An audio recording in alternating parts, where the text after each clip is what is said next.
You know, some truths don't knock gently. They don't whisper. They crash into your life like a storm you thought had already passed. 15 years ago, my daughter Maya walked out my front door, and she never came back. I remember the slam of that door, sharp, angry, final.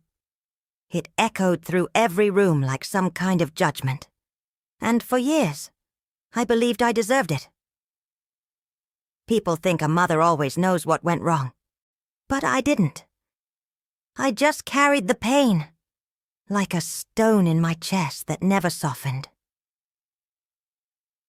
Then, yesterday morning, while I was drinking my coffee out on the porch, watching the light crawl across the yard like I always do, I heard the mail truck stop in front of my house.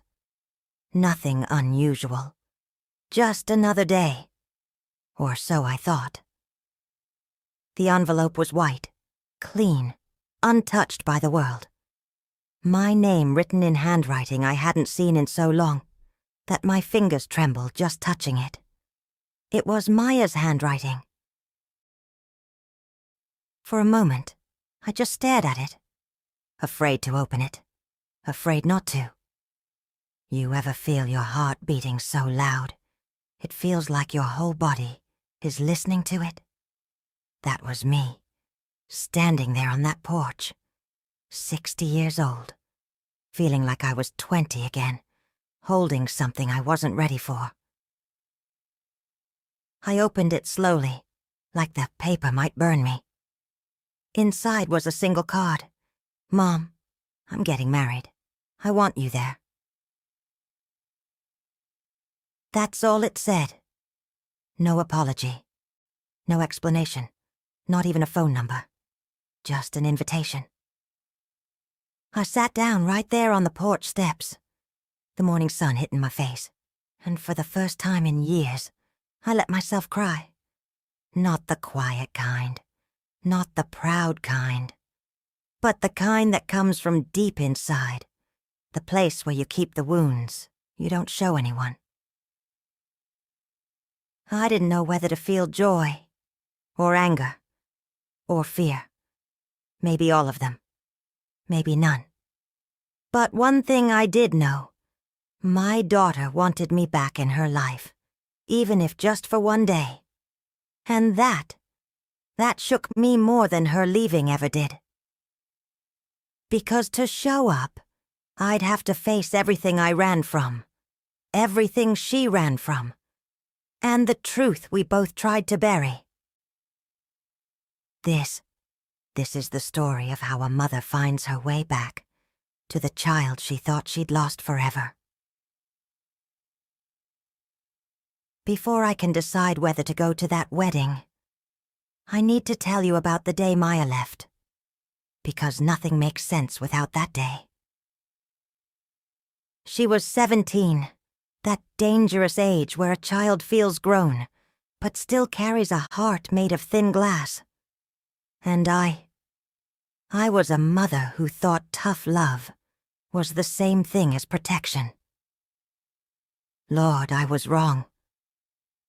I'd been working double shifts back then, 2 jobs just to keep the lights on. I'd come home tired, worn down, my patience thin like old fabric, that tears if you pull too hard. Maya wanted something different from me. She wanted softness, conversation.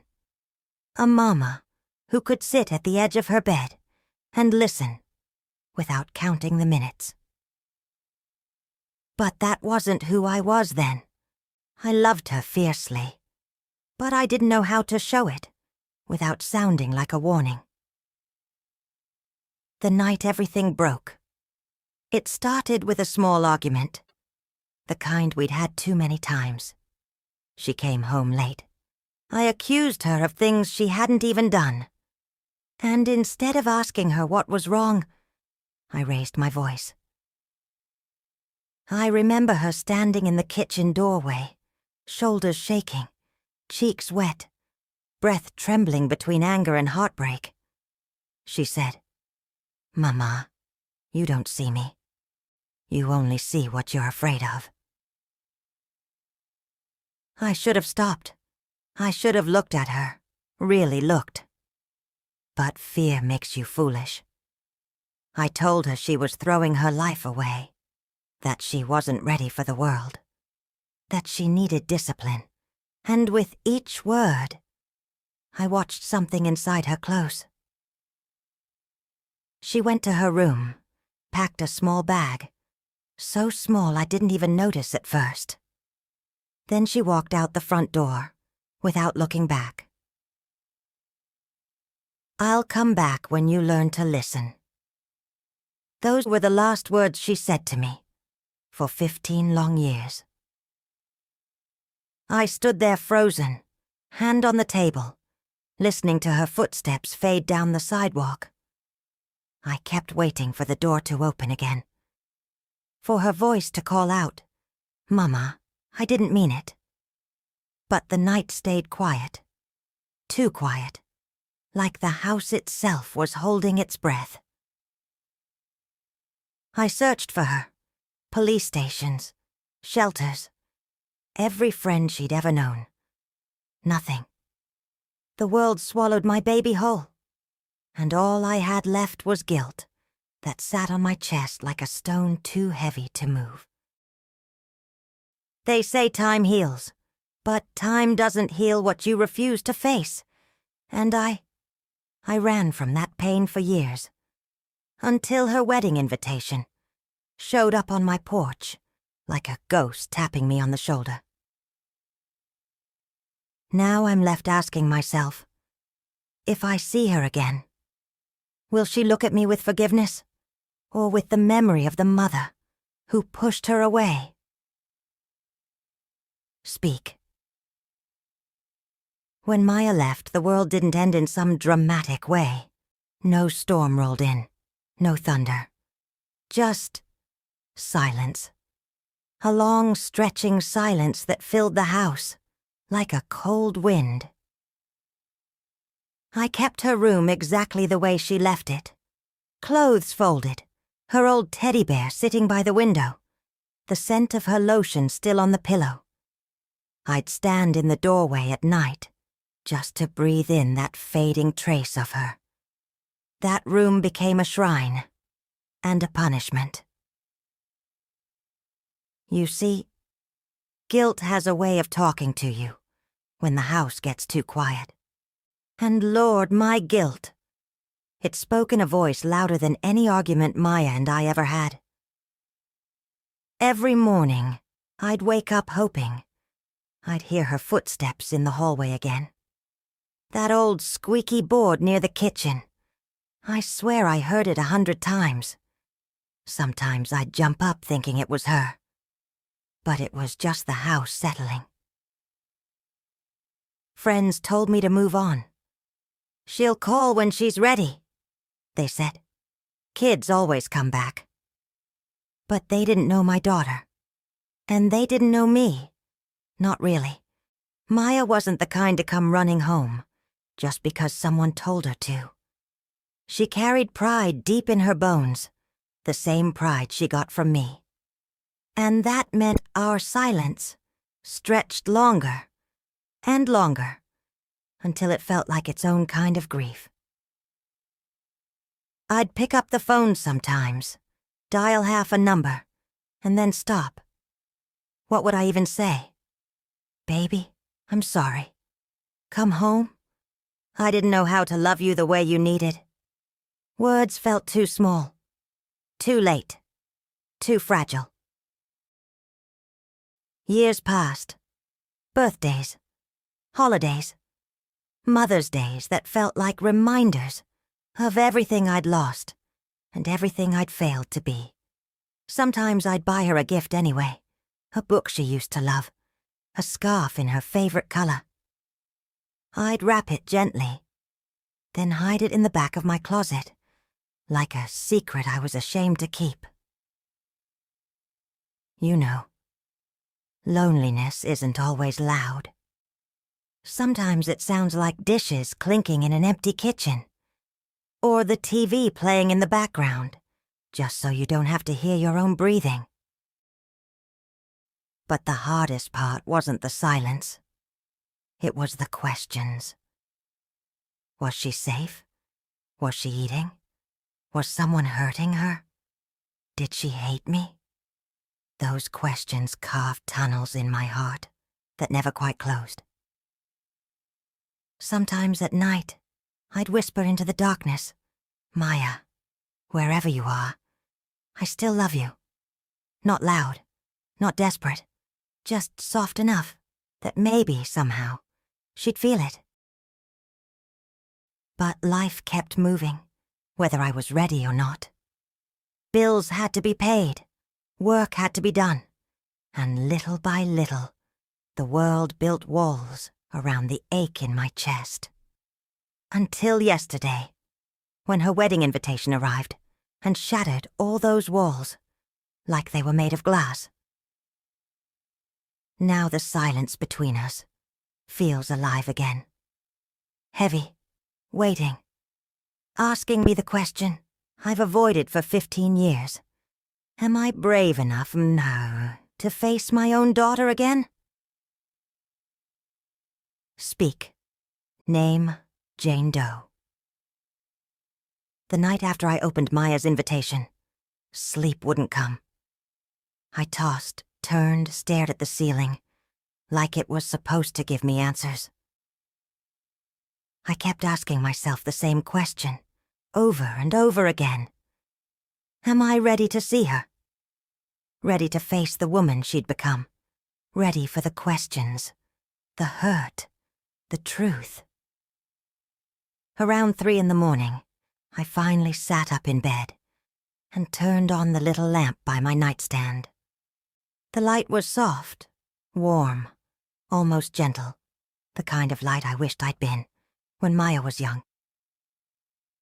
I pulled out an old shoebox I hadn't touched in years.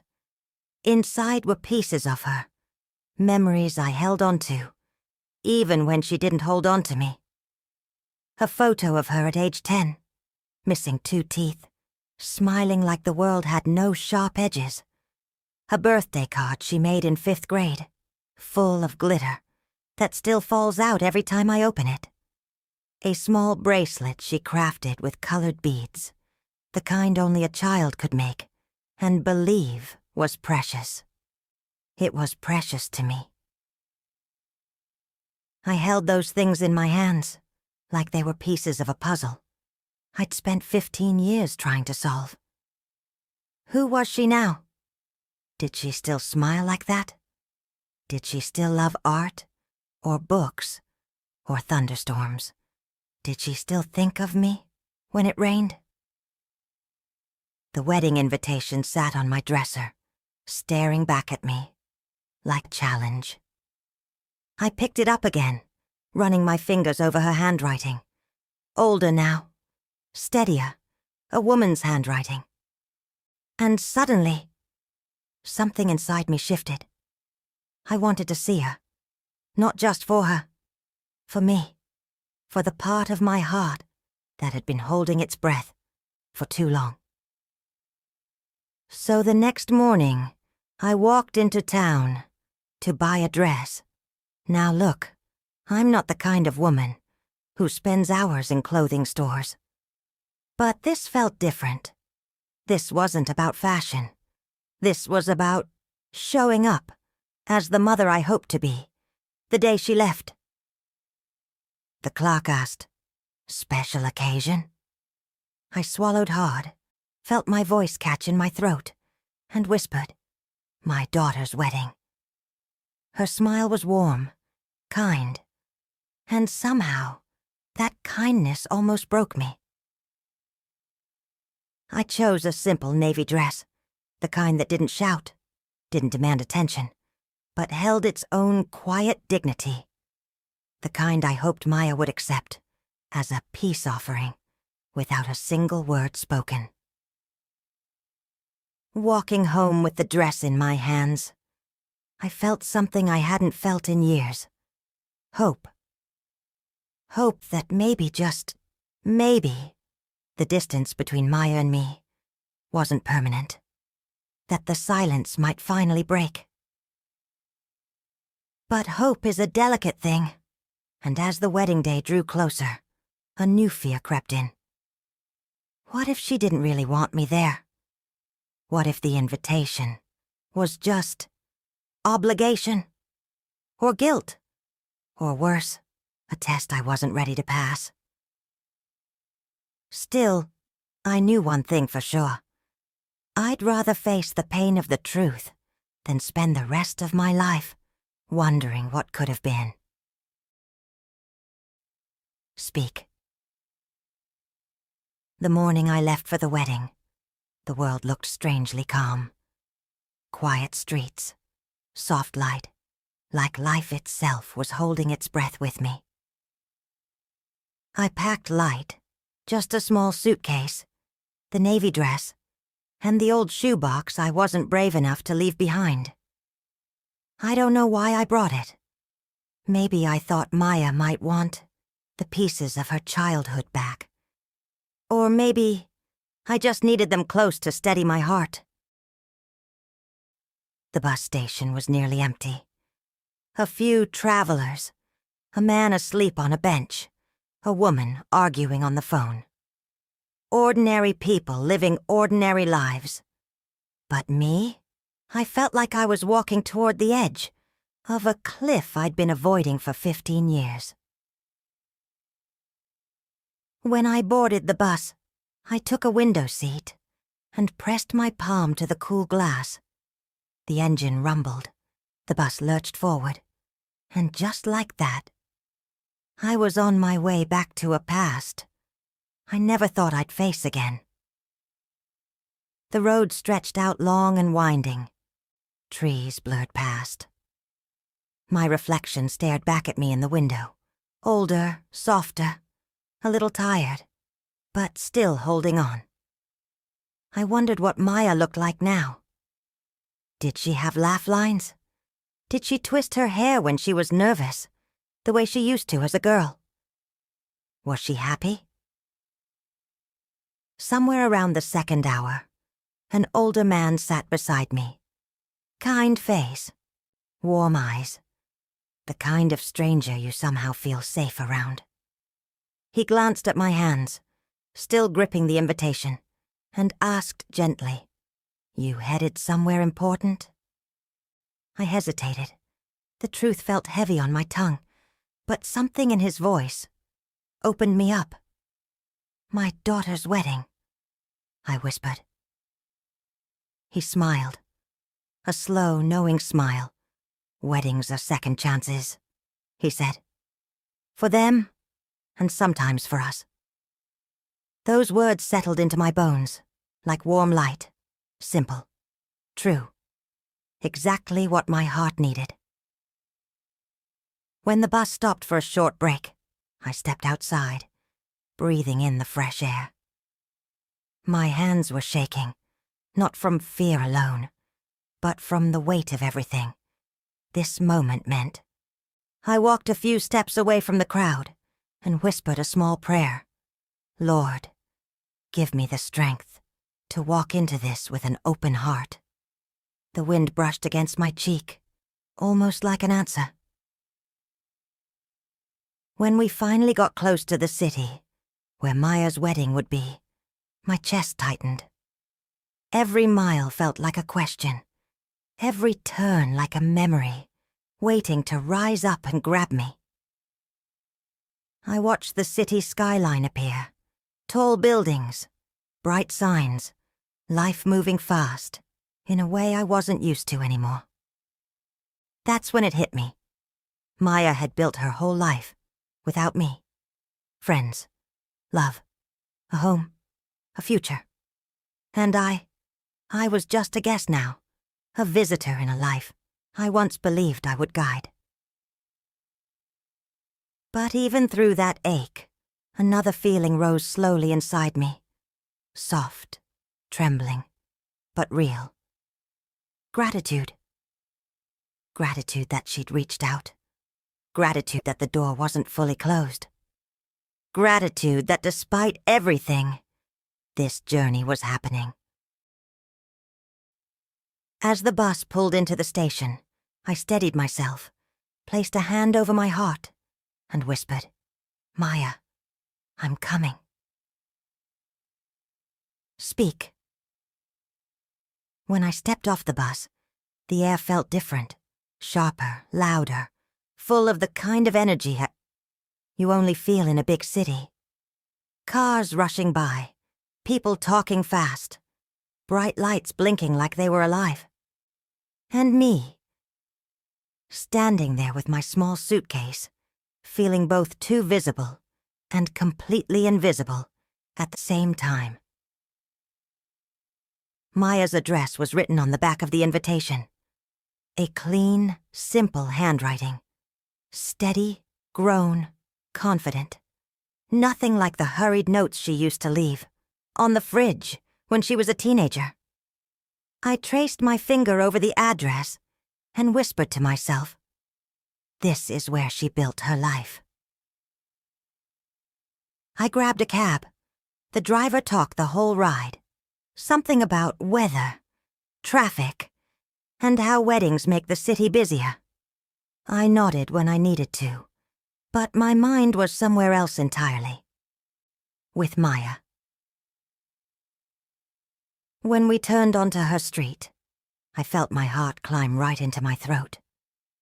It was a quiet neighborhood, lined with tall trees, warm lights glowing from windows, families walking dogs, kids riding bikes.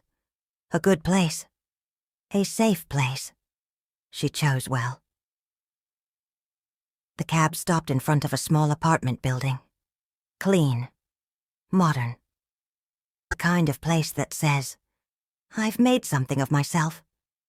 I stepped out slowly, legs unsteady, breath shallow, hands trembling, like they were remembering every mistake I'd ever made.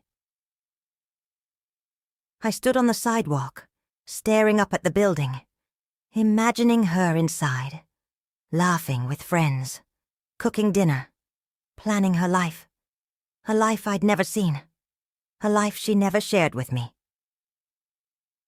I didn't knock. Not yet. My courage wasn't ready. Instead, I walked to the small cafe, right across the street. Ordered a cup of tea. I didn't even taste. Sat by the window, so I could keep my eyes on her building, like it might disappear if I blinked. People came and went, couples laughing, friends chatting, a mother pushing a stroller, and something in my chest twisted hard. I pressed my hand to my heart, breathed slow, whispered to myself, you can do this. You came all this way. Don't turn back now. Then, just as I lifted the cup to my lips, a young woman stepped out, of Maya's building. She had long braids, a flowing dress, light catching her face, in that same soft, gentle way it used to catch Maya's, when she was a girl. My breath caught. For a moment, I thought it was her. My body reacted before my mind did, tears rising, hands shaking, memories flooding. But when she turned slightly, I realized it wasn't Maya. Still, seeing someone who even resembled her hit me like a wave. Time felt slow as I watched that woman walk away. And something inside me whispered, your daughter lives here. This is her world now. I paid for my tea and stepped outside again, standing at the edge of the sidewalk, facing her building. A deep breath. One step, then another. I wasn't ready to see her face yet, but I was ready to walk inside her world, and sometimes that's the first brave step a mother can take. Speak. The moment I stepped into the lobby of her building, my knees almost gave out. It was warm inside, soft lights, clean floors, that faint smell of lavender. Some places used to calm people down.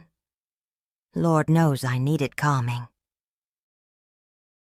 I stood there for a long moment, clutching the invitation in my hand, like it was some kind of shield. The front desk clerk looked up, polite smile on her face. "Can I help you?" I opened my mouth, but no words came out. Just air. Thin, shaky air. Finally, I whispered, "I'm here, to see my daughter." Speaking it out loud felt like lifting a weight I'd carried far too long. The clerk asked for the apartment number. I gave it. She nodded kindly and pointed to the elevator. That elevator might as well have been a mountain. I walked toward it slowly, each step heavy, each breath uneven. My heart beat so hard, I could hear it in my ears. When the elevator doors slid open, I hesitated. My reflection stared back at me, in the metal walls, older, wiser, but still carrying the girl I once was inside. I stepped in. The doors closed. The world got quiet. As the elevator rose, I whispered to myself, not to calm down, but to stay standing. Whatever happens, you face it. You don't run this time. The bell chimed. The doors opened. Her hallway was bright, long, peaceful in a way that made my chest ache. I walked slowly, counting the apartment numbers, like counting down to the truth. And then I stopped. Her door. Apartment 3B. Clean welcome mat. A small potted plant by the side, something she must have watered every morning. All the tiny details of a life I wasn't part of. My hand trembled as I reached toward the doorbell. Not just from fear, but from the flood of everything that brought me here. Every memory, every regret, every sleepless night, wondering if she was safe. I closed my eyes, breathed deeply, and pressed the doorbell. A soft chime echoed inside her apartment. Then silence. A long silence. My heart pounded, like it was trying to break free. I heard footsteps. Slow, approaching. The lock turned. My breath caught. The door opened, just an inch at first, then wider. And there, standing in the doorway, was a man. Early 30s, tall, kind eyes. The kind of gentle presence that made me straighten my back, without meaning to. He looked at me softly, almost knowingly, and said, "You must be Maya's mom." My throat tightened, words tangled. All I could do was nod. He smiled gently and opened the door wider. "She's been waiting for you." And just like that, the moment I'd feared most became the moment I had no choice but to walk into. "Speak." The man stepped aside, and I walked into the apartment, like someone stepping into a sacred space, careful, slow, afraid to breathe too loudly. The air smelled like vanilla and fresh flowers. Soft music played somewhere in the background. Everything was warm, calm. Nothing like the storm inside my chest. He gently closed the door behind me. "I'm Daniel," he said, "Maya's fiancé." His voice was warm, steady, the kind of voice that told me my daughter had chosen a good man. I nodded, still unable to trust my own voice. Daniel stepped back and pointed toward the living room. "She's in there. She's been nervous all morning." Nervous? My daughter. Waiting for *me*. My knees weakened. I took a small step toward the living room entrance, a warm, sunlit space with tall windows and plants lined up like a tiny forest. And then I saw her. She stood by the window, her back turned to me at first. Braids down her back, soft dress hugging her frame, sunlight resting on her shoulders, like it knew her better than I did. She turned slowly, as if afraid of what she'd find. And then our eyes met. My baby, my grown woman, my daughter. My breath caught in my throat. Tears pricked my eyes. 15 years dissolved in an instant, replaced by a single trembling moment. Maya didn't speak at first. She just stared, eyes wide, lips slightly parted, breath unsteady. She looked like someone standing between anger and forgiveness, hope and hurt, past and present. And I felt myself shrinking inside, like that frightened mother I used to be. Finally, in a voice so soft, it barely reached me, she whispered, "Mama." My heart broke. Right there, clean in half. I wanted to run to her, pull her close, beg her to forgive me. But my feet stayed planted, because I didn't know if she'd accept my touch.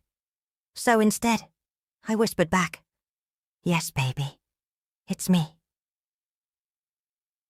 She took a small step forward, slow, careful, like approaching a memory that might vanish if she moved too fast.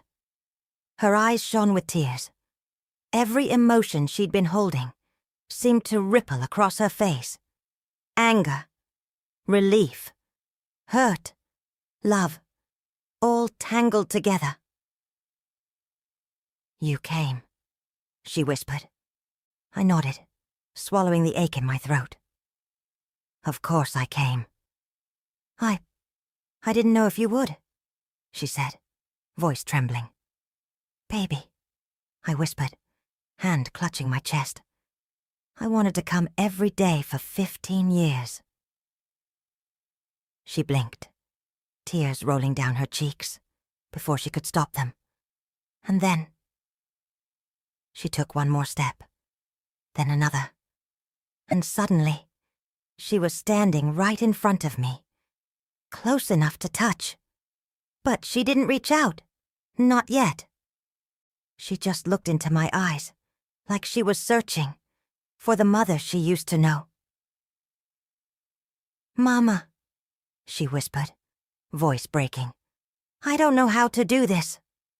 My own tears finally spilled over. "Me neither," I said. "But we can start, right here." "Speak." We stood there, facing each other, like two people holding pieces of the same shattered memory. Neither of us knew what the first step should be. The words felt too heavy, too sharp, too full of years we couldn't rewrite. Finally, Maya motioned toward the couch. "Let's sit," she whispered, the same way she used to say it, when she was little and wanted to show me her drawings. We sat at opposite ends at first, hands in our laps, eyes everywhere except each other. I studied her face, the grown woman she'd become. Strong jaw, soft eyes, a quiet confidence in the way she held herself. My baby wasn't a baby anymore. She was someone who had lived a whole life without me. "Mama," she said softly, "I need to ask you something." I braced myself, heart aching, breath caught. "Why didn't you come for me?" The question I'd been running from for 15 years.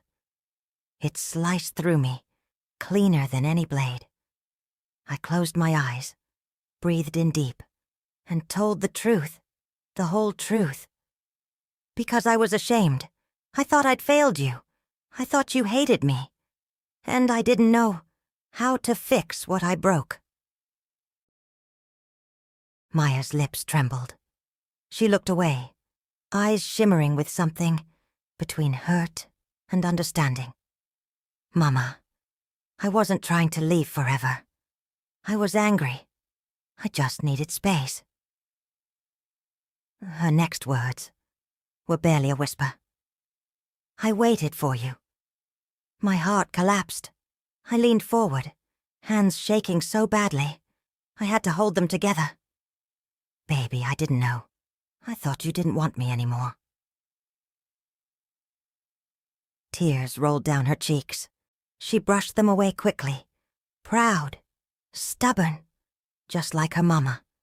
Mama, I was a kid. I needed you to come get me, to show me you were still my mother. I swallowed hard. I should have fought for you. I should have knocked on every door in the world until I found you. My voice cracked. I'm sorry, Maya. I am so sorry. She looked at me then. Really looked. Her eyes softened in a way I hadn't seen since she was a child.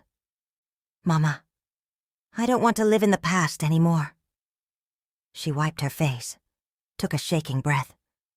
I just want to understand you, and I want you to understand me. Something inside me loosened, a knot I'd carried so long. I forgot what it felt like, to breathe without pain. Then let's talk, baby, I whispered. Let's say everything we should have said years ago.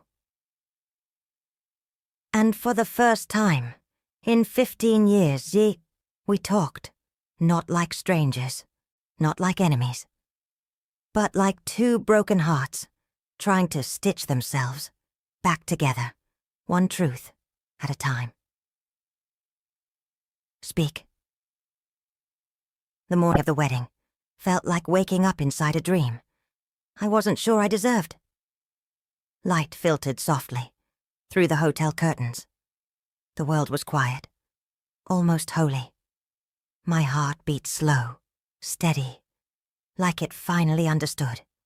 This day wasn't about fear anymore. I put on the navy dress I'd bought with shaking hands, just days earlier. Smoothed it down. Looked at myself in the mirror, an older woman, lined with years, but standing tall. For the first time in so long, I felt enough.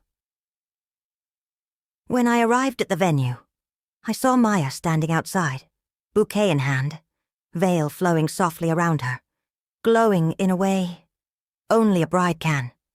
She saw me, really saw me, and instead of turning away, she smiled. A small smile, but it was hers, and it was mine. She walked toward me, slow at first, then faster, like her heart reached me before her feet did. When she stopped in front of me, her voice trembled. Mama, thank you for coming. I took her hand, gently, as if I were touching a memory, wrapped in glass. Baby, I wouldn't be anywhere else. She let out a long breath, the kind you hold when you've been strong for too long. And then she leaned forward and rested her forehead against mine, just like she did when she was a little girl. My whole world softened. Mama, she whispered, voice breaking. I don't want anger between us anymore. Tears filled my eyes. Then let's leave it behind, I whispered back. Let's start over. Today. She pulled back, wiping the corner of her eyes carefully, so she wouldn't smudge her makeup. Today is the most important day of my life, she said softly. And I want you in it. Those words hit me, harder than any pain I'd carried for years. They healed me in places I didn't know were still bleeding. When the ceremony began, I sat in the front row, a seat I never thought would have my name on it. And as she walked down the aisle, looking radiant and brave, she glanced at me. Just one small glance, but it said everything. I'm still your daughter, and you're still my mother. My heart, the one I thought had hardened from too many years of silence, opened like a door, finally unlocked. When the ceremony ended, she came to me again, took my hands in hers, and whispered, "There's someone I want you to meet someday, when the time is right." I smiled through my tears. "Who's that, baby?" She pressed a hand to her heart. "The woman I've become." And in that moment, under the soft lights, surrounded by music and laughter, I realized something. Love doesn't always arrive when we want it to, but it never stops trying to find its way home. As I held my daughter's hands, feeling her warmth, her forgiveness, her heartbeat steady beneath her skin, I whispered a truth I'd waited a lifetime to say. I'm proud of you, Maya, and I'm grateful you invited me back. Some stories don't end with perfection. They end with courage, with choosing each other again and again. And that is more than enough